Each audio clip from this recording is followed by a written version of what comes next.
12واں سوال دیکھیں، محمد بن عبد الوہاب نجدی کے بارے میں تمہاری کیا رائے ہے؟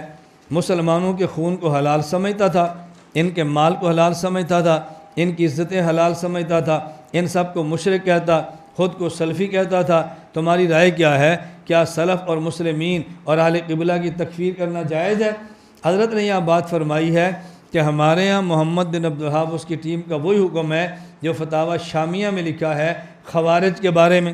ہمارے ہاں یہی نظریہ ہے کہ جو خوارج کے بارے میں تھا۔ یہ ذرا عبارت دیکھ لیں، وقال الشامی فی حاشد کا موقع فی زماننا فی اتباع عبد الوہاب الذین خرجوا من نجد وتغلبوا علی الحرمین وکانوا ینتہلون مذہب الحنابلہ لکنہم اعتقدوا انہم المسلمون وان من خالف اعتقادهم مشرکون واستباحوا بذلک قتل اہل السنہ وقتل علمائہم حتی کسر اللہ شوکتہم، کہ ان کا ذہن یہ تھا کہ ہم مسلمان ہیں اور باقی سارے کافر ہیں، اور باقی سب کو یہ کفر کی طرف کرتے تھے اور خود کو سلفی فرماتے۔ توجہ رکھنا، فرماتا ہے میں یہ کہتا ہوں لیس هو ولا احد من اتباع وشیۃ من مشائخنا فی سلسلۃ من سلاسل العلم من الفقہ والحدیث والتفسیر والتصوف، ہمارے اکابر میں سے کسی کا سلسلہ تفسیر، سلسلہ حدیث، سلسلہ فقہ اور سلسلہ تصوف ان کے ساتھ نہیں ملتا، ان کے سلاسل الگ ہے، ہمارا سلسلہ الگ ہے۔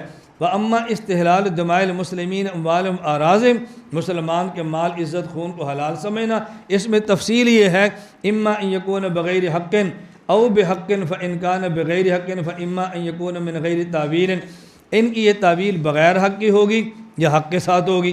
آگے دیکھیں، فإن كان بغیر حق، اگر نہ حق تعویل کرتے ہیں اور مسلمانوں کو مارتے ہیں تو یہ تعویل کیسی ہے؟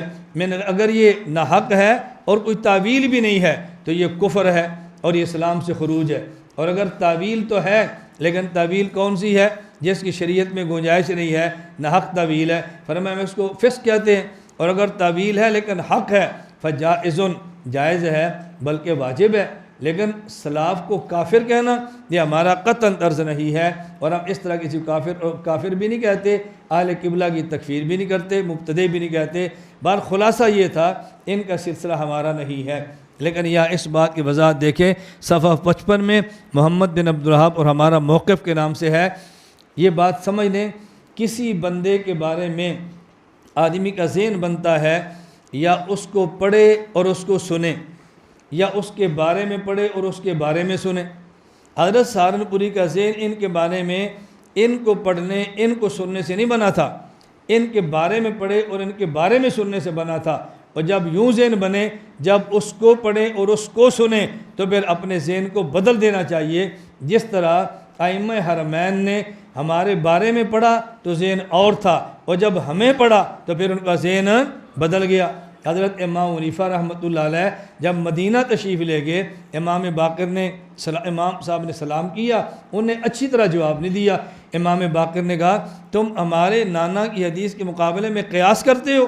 حضرت امام صاحب فرمانے لگے آپ مجھے فرمائیں کہ اگر بندہ فوت ہو جائے، بیٹی بھی ہے اور بیٹا بھی ہے، میرا قیاس کہتا ہے بیٹی کو میراث دگنی دو، یہ کمزور ہے، بیٹے کو 1 گنا دو، یہ کما لے گا، طاقتور ہے۔ لیکن آپ کے نانا جی کی حدیث کی وجہ سے میں نے یہ کہتا ہوں کہ نہیں، بیٹے کو دگنی دو اور بیٹی کو 1 گنا دو۔ دیکھو میں نے قیاس چھوڑ دیا ہے آپ کے نانا جی کی وجہ سے، خواہ وہ نانا جی قرآن پاک پڑھ کے فرمائیں یا حدیث پاک بیان فرمائیں۔ نمبر 2، مجھے آپ بتائیں عورت کے ماہواری کے مخصوص دن ہیں، نماز بھی نہیں پڑھتی، روزہ بھی نہیں رکھتی، اب بعد میں نماز کی قضا نہیں کرتی اور روزے کی کرتی ہے۔ میرا قیاس کہتا ہے نماز کی قضا کرے اور روزے نہ کرے، نماز روزے کی نسبت اہم ہے۔ میں نے قیاس چھوڑا آپ کے نانا جی کے فرمانے کی وجہ سے۔ نمبر 3، ایک پیشاب ہے بول اور ایک منی ہے، ان میں نجس زیادہ کون سا ہے؟ فرمایا منی۔ کیا میرا قیاس یہ کہتا ہے نہ بول؟ میرا قیاس یہ کہتا ہے بول نجاست میں بڑھ کر ہے، اس کی وجہ سے غسل ہونا چاہیے، منی کی نجاست کم ہے، اس کی وجہ سے وضو ہونا چاہیے۔ لیکن میں نے قیاس کو چھوڑا آپ کے نانا جی کے فرمانے کی وجہ سے، اس لیے میں نے کہا کہ اگر بول ہو تو پھر وضو ہوتا ہے، استنجا کرے وضو کرے، اور منی ہو تو پھر غسل کرے۔ امام باقر اٹھے اور امام ابو حنیفہ کا ماتھا چوم لیا اور فرمایا آپ ٹھیک کہتے ہیں، ہم نے آپ کے بارے میں سنا تھا لیکن آپ کو نہیں سنا تھا۔ دیکھو ذہن بدل گیا۔ میں اس لیے اپنے بیانات کے دوران ایک جملہ کہتا ہوں کہ جن لوگوں نے علماء دیوبند کے بارے میں سنا ہے، علماء دیوبند کو نہیں سنا، وہ علماء دیوبند کے مخالف ہیں۔ آپ علماء دیوبند کے بارے میں سنتے ہو، علماء دیوبند کو بھی سنو، علماء دیوبند کو بھی سنو۔ آپ نے سیرت علماء دیوبند سے کبھی سنی نہیں ہے، سیرت کے جلسے تو آپ کے علم میں نہیں ہیں۔ ہمارے سیرت کے جلسے وہ رٹے رٹائی نہیں ہوتے، الحمدللہ عشق پیغمبر پہ ایسے دلائل ہوتے ہیں، واللہ آدمی سوچتا ہے یار عشق نبوت پہ دلیلیں کہاں سے آتی ہیں۔ ہم نے تو کبھی سیرت کے جلسے معمور چٹ کر نہیں کیے نا، اس لیے اندازہ نہیں ہوتا۔ خیر میں عرض کر رہا تھا، سہارنپور جب مدینہ طیبہ تشریف لے گئے، ان کو پڑھا اور دیکھا، اپنی رائے بدل دی اور لکھ دی۔ یہ میں نے حوالہ جات دے دیا۔ ہر مدنی کی رائے محمد بن عبد الوہاب کے بارے میں منفی دی، جب آپ نے ملاحظہ فرمایا رائے بدل دی۔ علامہ حضرت مولانا منظور نعمانی رحمۃ اللہ علیہ نے تو پوری کتاب اس پہ لکھی ہے کہ ہماری رائے ان کے بارے میں یہ ہے۔ میں اس لیے گزارش کرتا ہوں ایک بات اچھی طرح سمجھ لو، جب حضرت نے رائے بدل دی، ہمیں بھی اپنی رائے بدل دینی چاہیے، ہمیں بھی رائے بدل دینی چاہیے۔ اور ایک میں اصول پیش کرتا ہوں اس حوالے سے۔ اب اس اصول پر تو کئی مسائل ہیں، میں تو طلباء میں کئی گھنٹے اس بات کو سمجھاتا ہوں اس اصول کو لے کر، اس لیے مجھ سے کرنے والے تخصص کبھی افراط و تفریط کے علماء شکار نہیں ہوتے۔ کیوں؟ آپ ذہن میں رکھ لو، اگر ایک مسئلے پر ہمارے اکابر کی دو رائے ہوں، توجہ رکھنا، اگر ایک مسئلے پر ہمارے اکابر کی دو رائے ہوں تو آپ نے یہ دیکھنا ہے کہ آپ کے اپنے علاقے میں کون سی رائے زیادہ مناسب ہے، بس اس رائے پہ عمل کر لو اور باقی رائے کی تردید نہ کرنا، کیونکہ جس پر عمل کیا یہ بھی اکابر کی ہے اور جس کو آپ نے چھوڑا وہ بھی اکابر کی ہے، اس پہ لڑنے کی ضرورت نہیں ہے۔ محمد بن عبد الوہاب کے بارے میں اگر ہمارے اکابر کی دو رائے ہوں، بعض غلط کہتے ہوں اور بعض ٹھیک کہتے ہوں، تو جو ٹھیک کہتے ہیں وہ بھی اکابر ہیں۔